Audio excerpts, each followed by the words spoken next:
As far as the ahadith of our beloved Prophet Muhammad, peace be upon him, are concerned, certain ahadith they are sahih, certain ahadith they are da'if.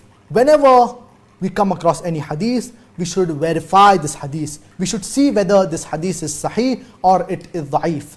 And for a person who knows Arabic as a language, for him to verify the sahih hadith, there is a huge scope. And there is a very good website by the name of Ad-Durar As-Saniyah or durar.net, and you can check the authenticity of any hadith. You can type the hadith in Arabic in the search engine on this website, and it will mention to you the authenticity of this hadith along with the reference.